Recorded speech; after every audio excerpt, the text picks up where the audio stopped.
Hello, everyone, and welcome back to the Fortinus Event podcast series. I'm your host, Priyanshi Pandey, and I'm currently leading the production for the TaxTech and E-Invoicing Summit UAE. And I have to say, it's been quite a journey. Working closely with the CFOs, tax leaders, and solution providers, one common theme keeps coming up. There's a lot of excitement around e-invoicing, but equally a lot of uncertainty from choosing the right technology partner to figuring out how legacy systems will adapt to simply understand why what ready really looks like. These are real challenges businesses are navigating right now.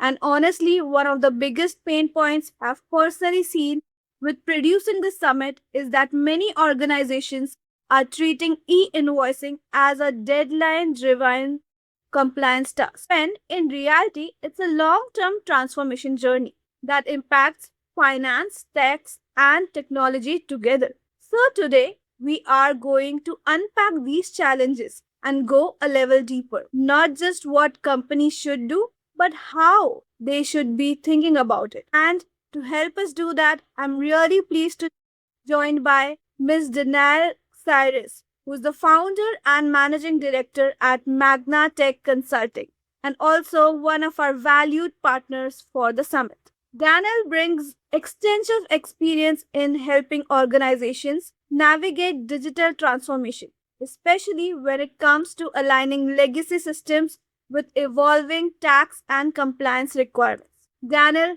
it's great to have you with us today. Thank you, Priyanshi. It's good to be here. Great to know that. So, before we jump into the questions, I think it's fair to say we are at a point where businesses are just asking, what solution should I choose? But also, will this solution still work for me like 3, 4 years down the line? Yeah. So it's an interesting time for choosing tax technology generally, but with e-invoicing specifically, it touches so many different areas, which you rightly said, it's tax, it's finance, it's IT, it's supply chain and procurement. So there's a lot of different players that need to be involved in the decision-making process. And it has been my experience with a lot of organizations that the decision-making is being lumped on one department and all the stakeholders' opinions and needs and requirements aren't necessarily being sought for the sort of long-term success of a project like this. A lot of things are being driven by haste. And there's some merit to that because obviously there is a mandate. We have just gone through a very difficult time in the UAE on the back of the the uncertainty that we've been facing in the region as a result of the war and that sort of thing. So businesses have had competing priorities and have had to rethink a lot of their budgets and priorities and doing reforecasting scenarios for the rest of the year and building a bit more operational resilience. So I think that businesses are in a position where they maybe are going for more of a band-aid solution in the short term because it's I don't want to say an act of desperation, but sometimes it feels a little bit like an act of desperation, and that we're not necessarily focusing on the long-term strategic benefits of bringing in a new piece of technology akin to what e-invoicing requires us to do. So in short, I would say that businesses should be thinking a bit more about how e-invoicing can benefit their business for long-term gain, rather than just trying to satisfy the mandates in the short term, because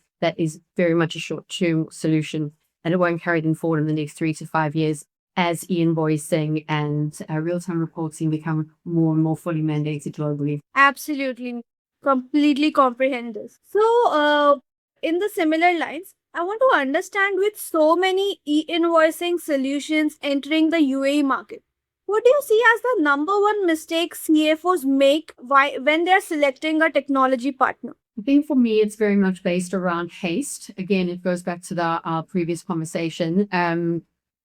Anything that's mandate driven will have people making decisions sometimes a little bit without looking at all the other implications of choosing a technology.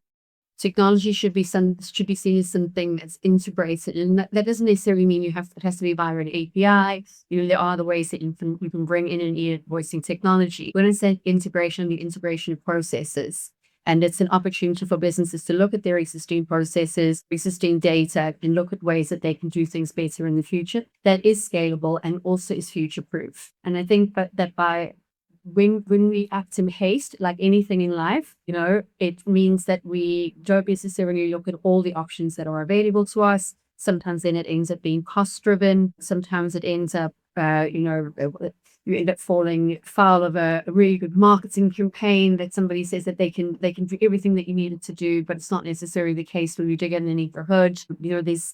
There are a lot of players in the market now. Whilst I say there's a lot of players, it's still not enough. But we're sort of up to 22 e-invoicing approved e-invoicing providers in the UAE, and that number will be climbing continuously up until I suppose ASP vendor selection at the end of July. It's with so many players in the market, it is very overwhelming for somebody to be able to choose a vendor that is appropriate for their business. So they really have to have done their homework further up the chain. And if you're acting in haste, you might not necessarily make the right decision. And things like doing a gap analysis and readiness assessment will help, even if you are acting in a little bit of haste. Just knowing your situation, the lay of your land more effectively will allow you to make a better decision about who you want to partner with long term. I work with a lot of clients who might be slightly older businesses, and therefore they've got quite a lot of legacy systems in place, which you mentioned before, or they've got multiple entities that they need to be able to roll this out for, or there's some business complexities in the way that they do their invoicing process. And it's very important that you think about all the sort of business processes that are going to run alongside your e-invoicing. It's not just about appointing an ASP, it's all the work that you need to do around that. So that's the upfront work. It's the actual integration of the ASP and the processes that are required alongside that. And then it's how are you going to maintain this in a way for the future. We've done all the hard work up here, but it's just as easy for things to fall off the tracks if you don't have a robust plan for how you're going to have business continuity after the fact. Absolutely. So it's supposed to be a properly planned activity rather than just seeing it for instant thing. Completely. Yeah, absolutely. Yeah. And that's a very good take by your end. And building on that, a lot of companies are also focused going live, but what happens where the real test begins? From your perspective, what does a successful long term implementation that you just mentioned? We would like to know, our viewers would like to know what detail it actually looks for a GCC based organization. Yeah, it's up to that upfront work, and if you do the upfront work, and I appreciate that a lot of businesses are time poor and resource constrained, so it does require a bit of time investments in these sorts of projects. But again, that's sort of our businesses like Magna exists, so that we can make sure that we are helping businesses and act as a conduit of them to be able to deliver these projects. Really, a good successful long-term implementation means you've done the upfront work, you know what the business needs in order for the implementation to go ahead.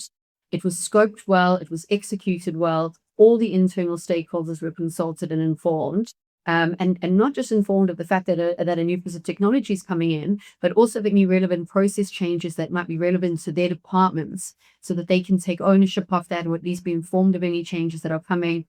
And then the long-term governance plan. And that for me, is actually one of the most important points when it comes to looking at the success of a project. Because you could have done all the right things up front and go live and still fall down. If things that people do aren't necessarily well documented, and you don't have the right framework or governance around it about who's accountable for it, who's responsible for it, who's ultimately going to be looking at things like the data after the fact. Something as simple as like who's going to maintain the quality of the data after the fact? How frequently are you going to check it? And what checks and balances do you have in place to make sure that the integrity is good? These are things that consistently business underestimates about the space. And without it, there's going to be misalignments, the data goes awry, and then ultimately compliance gaps will manifest. And that doesn't serve the purpose of both the e-invoicing and the investment that you put in to achieve hopefully the result that you've got at the end of the implementation. There's something we hear constantly, that organizations struggling with outdated systems that weren't built on real-time reporting.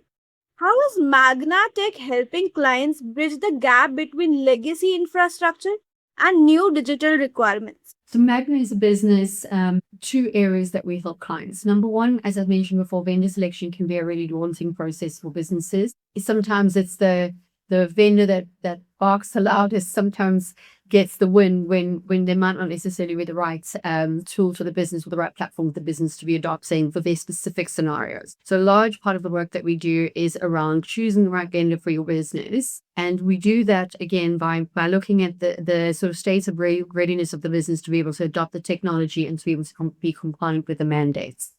Part of that as well is once we've done that readiness assessment and looked at the ERPs and looked to see what actually the right type of integration is required, because that's another thing is we very often get quite far down the track with the clients and then they haven't really thought about, and this is from a vendor selection perspective, that they haven't done homework to know, do they actually want an API? Do they want to be using a connector? Do they want to be using what serves their business at this time? And also, is it something, if we have to use, I don't know, let's say a manual upload for now, is this something we want to work towards being more integrated via an API in the future? These are all options for clients. And if you haven't done your homework, you can get pigeoned into doing something that you didn't necessarily set out to do, or we didn't think about the long-term consequences of. So a lot of the work we do is upfront work with the clients, helping them understand their situation, us understanding their situation, doing all the requirements gathering, working with a lot of the stakeholders to try and understand what is important to them in the delivery of this project, and also what is the impact to them of the delivery of this project. What business processes do we need to think about that might need to be realigned or reshaped one way or the other with what's coming down the track, but that will also serve the business into the future. And to help clients understand that this is not a one-man job. You can't just pop this on the IT team, or you can't just pop this on tax. This is a collective, and in order for it to be successful, it needs to be a business collective, and almost like a steering committee that comes together and works towards that delivery. And of course, some will take more significant parts in the delivery than others, of course, just naturally, because they'll be more in tune with those particular business processes, or they might be dipping in at different times. But having the conversation with the business and getting them together is a large part of the work that we do.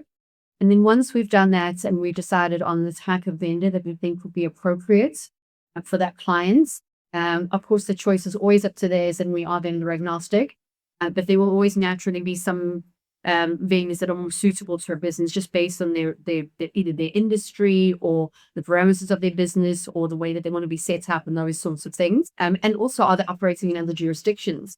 Not all vendors operate in all jurisdictions. So that's another thing. If you've got operations in Oman, or you're planning on working in Bahrain, which Bahrain and Qatar will be coming on to E-Invoicing in the near future, you've really got Saudi on it. If you're not thinking about that broader business application, it's very short-termist, and it won't deliver the long-term effects that you're hoping to achieve. In fact, what the regulators are hoping to achieve in creating real-time reporting and more transparency around this. So we help with the vendor selection, we help with the gap assessment, we help with the states of readiness, stakeholder management, and then full end-to-end governance of that project management of the delivery of that technology to the business. So we do a lot of co-sourcing where we work with ASPs chosen by the clients, and we will help them do all the project management business process redesign alongside that ASP.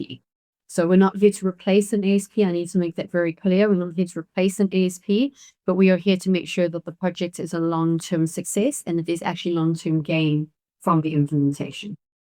Great. It was really good to know what exactly Magna-TC does and how it helps the organization. And finally, looking ahead towards 2030, how should companies really be viewing their tax tech stack today? Is it still a cost center, or is it becoming a strategic asset that drives business value? Absolutely, the latter. It's absolutely a strategic asset. Look, technology should never be seen as a band-aid, and it absolutely should not be seen as a magic wand. It's not going to fix anything. Bad data in, bad data out. Lack of good user adoption, the technology will fail and somebody will default to some old process that they used to do. I've seen it happen time and time again. But really with e-invoicing, it really is an opportunity to ensure you've got good data, enhanced accuracy, and superior financial tracking. And off the back of like, you can make so many good business decisions, having the visibility over your invoicing process. If you have a really good, robust invoicing process, it does mean better cash flow. It means and payment cycles are much improved.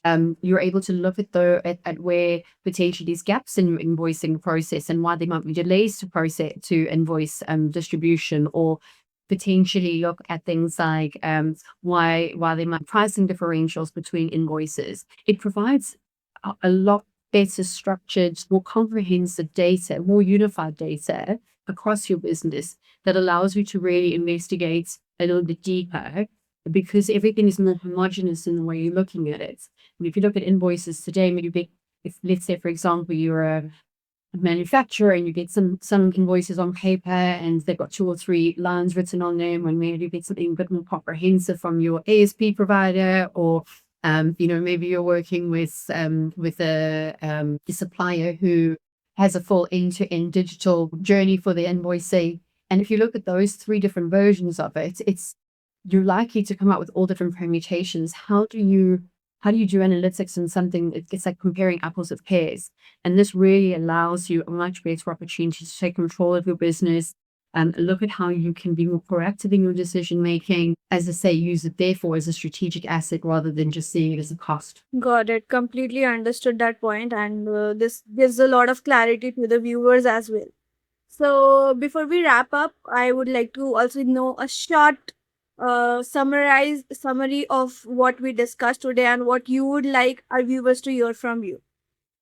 From my side, I would say choose wisely when looking at ASPs. There are a lot of vendors in the market. A lot of them are very good vendors, and there's actually so much choice. You're spoiled for choice, but make sure whatever vendor you choose is appropriate for your business and your long-term needs.